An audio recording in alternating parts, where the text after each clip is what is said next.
College खत्म हो चुका था और जीयून और जूनवू अब अपने अपने करियर की ओर बढ़ चुके थे। जीयून ने एक प्रतिष्ठित प्रकाशन कंपनी में लेखन का काम शुरू कर दिया था, जबकि जूनवू ने फिल्म निर्देशन में अपने सपने को साकार करने के लिए एक फिल्म स्टूडियो में असिस्टेंट डायरेक्टर के रूप में काम करना शुरू किया। दोनों ने एक दूसरे से वादा किया था कि चाहे कितनी भी दूरियां आ जाएं, वे अपने रिश्ते को बनाए रखेंगे। लेकिन वास्तविकता उतनी आसान नहीं थी। जूनवू की नौकरी बहुत व्यस्त थी। कभी कभी वह हफ्तों तक जी यून से बात नहीं कर पाता था। दूसरी ओर जी यून के पास भी अपनी कहानियों की डेडलाइन पूरी करने का दबाव था। दोनों ही अपने सपनों को पूरा करने की दौड़ में इतने व्यस्त हो गए कि उन्हें यह एहसास ही नहीं हुआ कि उनके बीच दूरियां बढ़ने लगी हैं। और एक दिन जब जूनवू ने जी यून को कॉल किया तो उसने थकान भरी आवाज में जवाब दिया, जूनवू, मुझे नहीं पता कि हम इस तरह कब तक चल सकते हैं। तुम्हें पता भी है कि हमने पिछले 2 हफ्तों में मुश्किल से 2 बार बात की है। जूनवू को उसकी बात सुनकर दुख हुआ, लेकिन वह भी लाचार था। मुझे पता है जी यून, लेकिन मेरा काम बहुत ज्यादा हो गया है। मैं कोशिश कर रहा हूं। क्या सिर्फ मैं ही इस रिश्ते को बचाने की कोशिश कर रही हूं? जी यून की आवाज कांप रही थी। ये पहली बार था जब उनके बीच इतनी गंभीर बहस हुई थी। जूनवू जानता था कि जी यून गलत नहीं थी, लेकिन वह भी अपनी परिस्थिति को बदल नहीं सकता था। इस बहस के बाद दोनों ने कुछ दिनों तक बात नहीं की। ये पहली बार था जब उनके रिश्ते में इतनी ठंडक आई थी। लेकिन इस दौरान दोनों ने यह महसूस किया कि एक दूसरे की अनुपस्थिति कितनी तकलीफदेह थी। एक रात जब जी यून देर से काम खत्म करके घर लौटी तो उसे जूनवू का एक मैसेज मिला। मैं जानता हूं कि हम दोनों बहुत व्यस्त हैं, लेकिन इसका मतलब यह नहीं कि मैं तुम्हें कम प्यार करता हूं। मैं तुम्हारे बिना अधूरा महसूस करता हूं। मैं भी, जूनवू, लेकिन हमें मिलकर इसका हल निकालना होगा। दोनों ने फैसला किया कि वे चाहे जितने भी व्यस्त हों, हर हफ्ते एक दिन सिर्फ एक दूसरे के लिए निकालेंगे। वे वीडियो कॉल्स, मैसेज और छोटी मुलाकातों के जरिए अपने रिश्ते को जिंदा रखेंगे। प्यार का असली मतलब सिर्फ पास रहना नहीं, बल्कि दूर होकर भी एक दूसरे को महसूस करना और हर परिस्थिति में साथ निभाना था। जी यून और जूनवू ने अब इस रिश्ते को पहले से ज्यादा संजीदगी से निभाने की ठानी। जी यून और जूनवू का रिश्ता अब नई परीक्षा से गुजर रहा था। कॉलेज की सुरक्षित दीवारों से बाहर निकलकर असली दुनिया में कदम रखने के बाद उन्हें यह एहसास हो गया था कि प्यार केवल मीठे लम्हों और खूबसूरत वादों से नहीं चलता। असल जीवन में जिम्मेदारियां, समय की कमी और नए अवसर भी रिश्ते को प्रभावित करते हैं। जूनवू का करियर तेजी से आगे बढ़ रहा था। उसे एक बड़ी फिल्म में असिस्टेंट डायरेक्टर बनने का मौका मिला था और इसके लिए उसे कई महीनों तक शहर से बाहर रहना था। दूसरी ओर जीयून की पहली किताब जल्द ही पब्लिश होने वाली थी और वह अपने करियर के सबसे महत्वपूर्ण दौर में थी। रात के 2 बजे थे और जीयून अपने लैपटॉप स्क्रीन पर लगातार टाइप कर रही थी। तभी उसके फोन की स्क्रीन चमकी। जूनवू, क्या तुम अभी भी जाग रही हो? जीयून ने झुंझलाते हुए जवाब दिया, हाँ, किताब की डेडलाइन नजदीक है। तुम्हारा दिन कैसा रहा? जूनवू, बहुत बिजी, लेकिन मैं तुम्हारे बारे में सोच रहा था। हम दोनों आखिरी बार कब अच्छे से मिले थे? जीयून कुछ सेकंड के लिए रुक गई। उसे याद आया कि वे पिछले महीने सिर्फ आधे घंटे के लिए मिले थे और तब भी जूनवू लगातार अपने फोन कॉल्स में व्यस्त था। पता नहीं, शायद बहुत पहले, उसने धीरे से लिखा। क्या तुम्हें लगता है कि हम पहले जैसे नहीं रहे? इस सवाल ने जीयून को अंदर तक हिला दिया। यह सच था कि उनका रिश्ता पहले जैसा नहीं रहा, लेकिन क्या यह दूरी वास्तव में उन्हें अलग कर रही थी? समय के साथ उनकी बातचीत कम होती गई।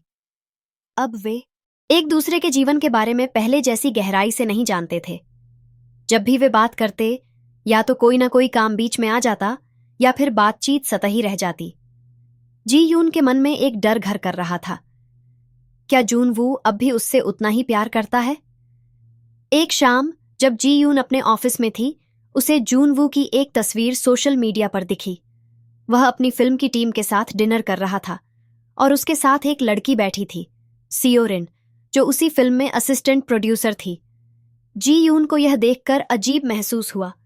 उसने तुरंत जूनवू को मैसेज किया, आज बहुत व्यस्त दिन था। कुछ देर बाद जवाब आया, हाँ, बस काम खत्म करके टीम के साथ डिनर कर रहा हूं। तुम कैसी हो? जी यून ने टाइप किया, अच्छी हूं। लेकिन उसने भेजा नहीं। उसे महसूस हुआ कि उसके अंदर शक और असुरक्षा की भावना बढ़ रही थी। अगले हफ्ते जूनवू कुछ दिनों के लिए शहर लौटा। जी यून ने तय किया कि वे खुलकर बात करेंगे। जब वे मिले तो दोनों में एक अजीब सी दूरी थी। जूनवू ने उसे गले लगाया, लेकिन वह पहले जैसी गर्मजोशी महसूस नहीं कर सकी। तुम ठीक हो? जूनवू ने पूछा। जी यून ने सीधे उसकी आंखों में देखा और कहा, हमें बात करनी होगी जूनवू। क्या तुम मुझसे कुछ छिपा रहे हो? जूनवू थोड़ा चौंका, फिर हल्का मुस्कुराया। तुम ऐसा क्यों सोच रही हो? मैं देख सकती हूं कि हम पहले जैसे नहीं रहे। हमारी बातचीत कम हो गई है, हमारी मुलाकातें औपचारिक हो गई हैं और मैं देख रही हूं कि तुम्हारी लाइफ में नए लोग आ रहे हैं। क्या तुम्हारा दिल अब भी मेरे लिए वैसा ही है? जूनवू ने एक लंबी सांस ली। जी यून, मैं तुमसे प्यार करता हूं, लेकिन हाँ, मैं मानता हूं कि हमारी जिंदगी अब पहले जैसी नहीं रही। करियर, जिम्मेदारियां, नए लोग, सब कुछ बदल रहा है। लेकिन इसका मतलब यह नहीं कि मैं बदल गया हूं।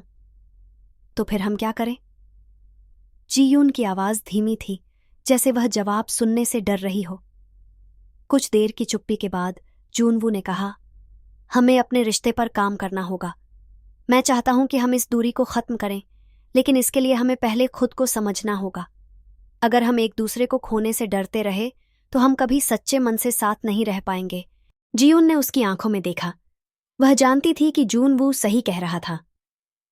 तो क्या इसका मतलब है कि हमें कुछ समय अलग रहना चाहिए? उसने धीरे से पूछा। जूनवू ने उसका हाथ पकड़ा। शायद, लेकिन इसका मतलब यह नहीं कि मैं तुम्हें छोड़ रहा हूं। हमें खुद को और अपने रिश्ते को बेहतर समझने के लिए वक्त चाहिए। जी यून और जूनवू ने फैसला किया कि वे एक दूसरे को कुछ समय देंगे, न कोई रोज कॉल्स, न कोई दबाव। वे अपने रिश्ते को जबरदस्ती खींचने के बजाय उसे स्वाभाविक रूप से विकसित होने देना चाहते थे। यह प्यार की असली परीक्षा थी। क्या यह दूरी उन्हें और मजबूत बनाएगी या फिर वे धीरे धीरे एक दूसरे से दूर हो जाएंगे? जी यून और जूनवू का रिश्ता अब पहले जैसा नहीं रहा था। उन्होंने अपने रिश्ते को सांस लेने के लिए जगह दी थी, लेकिन इसका मतलब यह नहीं था कि दिलों में प्यार कम हो गया था। पहले जहां दिन की शुरुआत एक दूसरे के मैसेज से होती थी, अब हफ्तों तक कोई बातचीत नहीं होती। दोनों अपने अपने करियर में व्यस्त थे, लेकिन इस दूरी ने उनके मन में खालीपन छोड़ दिया था। जी यून अब पूरी तरह अपने लेखन पर ध्यान दे रही थी। उसकी पहली किताब द अनफिनिश्ड लव जल्द ही पब्लिश होने वाली थी। उसके प्रकाशक ने उसे प्रमोशन के लिए कई शहरों में जाना था, जिससे उसकी जिंदगी और भी व्यस्त हो गई। लेकिन जब भी वह अकेली होती तो जूनवू की यादें उसके साथ होतीं। उधर जूनवू की फिल्म भी अब अंतिम चरण में थी। वह दिन रात काम में डूबा रहता, लेकिन जब भी कोई सीन रोमांस से जुड़ा होता, वह अनायास ही जी यून के बारे में सोचने लगता। एक दिन जी यून को अचानक एक पुराना गिफ्ट मिला। वह स्केचबुक जिसमें जूनवू ने उसके लिए कुछ स्केच बनाए थे। उन स्केच में कॉलेज के वो पल थे जब वे पहली बार मिले थे, जब उन्होंने पहली बार एक दूसरे का हाथ पकड़ा था, जब पहली बार उन्होंने एक दूसरे को आई लव यू कहा था। वह पन्ने पलटती रही और उसकी आंखों में आंसू आ गए। उसने अपने दिल पर हाथ रखा और खुद से पूछा, क्या हम सच में अलग हो गए हैं? उधर जूनवू भी अपने कमरे में अकेला बैठा था। उसकी आंखें फोन पर टिकी थीं। वह जी यून को मैसेज करना चाहता था, लेकिन उसे समझ नहीं आ रहा था कि क्या लिखे। आखिरकार उसने टाइप किया, क्या तुम ठीक हो? जी यून ने तुरंत देखा, लेकिन कुछ देर तक जवाब नहीं दिया। फिर उसने लिखा, हाँ, लेकिन तुम्हारी बहुत याद आती है। कुछ सेकंड बाद जूनवू ने जवाब दिया, मुझे भी। कुछ दिनों बाद जियोन की किताब का प्रमोशन इवेंट था। जब वह मंच पर पहुंची तो उसने अपने सामने बैठी भीड़ को देखा और उसकी नजर एक जानी पहचानी शख्सियत पर पड़ी, जूनवू। उसकी आंखों में वही चमक थी जो उसने पहली बार देखी थी। इवेंट खत्म होते ही जूनवू उसके पास आया और धीरे से कहा, मैं तुमसे दूर रह सकता हूं, लेकिन तुम्हें भूल नहीं सकता। जीयून ने मुस्कुराते हुए कहा, मैं भी? क्या प्यार दोबारा खिल सकेगा? अब सवाल यह था, क्या वे दोबारा साथ आ सकते थे? जीयून और जूनवू ने महीनों बाद एक दूसरे को देखा था और उस एक मुलाकात ने उनके दिलों में दबी हुई भावनाओं को फिर से जगा दिया। दोनों ने महसूस किया कि वे कितनी भी दूर चले जाएं, उनका प्यार अब भी जिंदा था। इवेंट के बाद जूनवू ने धीरे से कहा, क्या हम थोड़ी देर के लिए कहीं साथ बैठ सकते हैं? जीयून ने बिना सोचे हाँ कह दिया। वे दोनों पास के एक कैफे में जाकर बैठे, वही कैफे जहां वे कॉलेज के दिनों में घंटों बैठकर बातें किया करते थे। कुछ देर की चुप्पी के बाद जूनवू ने कहा, हमारे बीच जो हुआ उसके बाद भी क्या तुम मुझसे फिर से जुड़ना चाहोगी? जीयून ने उसकी आंखों में देखा और कहा, मुझे नहीं पता कि हम पहले जैसे हो सकते हैं या नहीं, लेकिन मैं कोशिश करना चाहती हूं। उन्होंने यह तय किया कि वे अपने रिश्ते को धीरे धीरे फिर से आगे बढ़ाएंगे, बिना किसी दबाव के। वे फिर से एक दूसरे को जानने और समझने की कोशिश करेंगे, ठीक वैसे ही जैसे उन्होंने पहली बार किया था। अब उनकी मुलाकातें छोटी लेकिन खास होती थीं। कभी सुबह की कॉफी डेट, कभी फोन पर छोटी छोटी बातचीत। वे अब अपनी अपनी जिंदगी में व्यस्त थे, लेकिन उन्होंने यह भी सुनिश्चित किया कि इस बार वे एक दूसरे के लिए वक्त निकालेंगे। पहले जैसा कुछ भी नहीं था, लेकिन एक शाम जब वे साथ बैठे थे, जीयून ने मुस्कुराते हुए कहा, पहले हम बिना सोचे समझे एक दूसरे के लिए जीते थे, अब हम समझदारी से अपने रिश्ते को संभाल रहे हैं। जूनवू ने हंसते हुए कहा, हाँ, पहले प्यार मासूम था, अब यह समझदार हो गया है। क्या यह रिश्ता इस बार टिक पाएगा? उनके बीच अब भी कई सवाल थे। क्या वे इस बार अपने रिश्ते को निभा पाएंगे? क्या प्यार की दूसरी शुरुआत सच में संभव है? जीयून और जूनवू ने अपने रिश्ते को एक नई शुरुआत देने का फैसला तो कर लिया था, लेकिन यह सफर आसान नहीं था। दोनों पहले से ज्यादा व्यस्त थे, लेकिन इस बार उन्होंने वादा किया था कि वे अपने रिश्ते को प्राथमिकता देंगे। शुरुआत में सब कुछ खूबसूरत लग रहा था।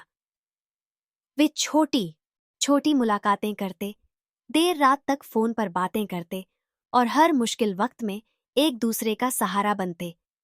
लेकिन धीरे धीरे करियर और जिम्मेदारियां फिर से उनके बीच खड़ी होने लगीं। एक दिन जीयून को न्यूयॉर्क में अपने उपन्यास के इंटरनेशनल प्रमोशन के लिए 1 साल के कॉन्ट्रैक्ट की पेशकश मिली। यह उसके करियर का सबसे बड़ा मौका था, लेकिन इसका मतलब था कि वह पूरे साल कोरिया से दूर रहेगी। वहीं जूनवू की पहली निर्देशित फिल्म बड़े प्रोडक्शन हाउस द्वारा स्वीकार कर ली गई थी। उसे दिन रात इसकी तैयारी करनी थी, जिससे उसका समय और भी सीमित हो गया। रात के 11 बजे थे। जीयून अपने अपार्टमेंट में बैठी थी और जूनवू ने उसे वीडियो कॉल किया। मैं तुम्हारे लिए खुश हूं, जीयून। यह तुम्हारे लिए बहुत बड़ा मौका है, जूनवू ने कहा, लेकिन उसकी आवाज में हल्की उदासी थी। पर तुम्हें कैसा लग रहा है? जीयून ने धीरे से पूछा। जूनवू कुछ देर तक चुप रहा, फिर बोला, मुझे डर लग रहा है। इस बार अगर हम दूर हुए तो क्या फिर से साथ आ पाएंगे? जीयून भी यही सोच रही थी। मैं भी डर रही हूं, लेकिन हम इस बार पहले से ज्यादा समझदार हैं। हम इस दूरी को कैसे संभालेंगे, ये हमारे हाथ में है। दोनों ने यह तय किया कि वे इस बार दूरी को अपने रिश्ते पर हावी नहीं होने देंगे। लेकिन क्या वाकई यह इतना आसान होगा? प्यार एक बार फिर परीक्षा की घड़ी में था।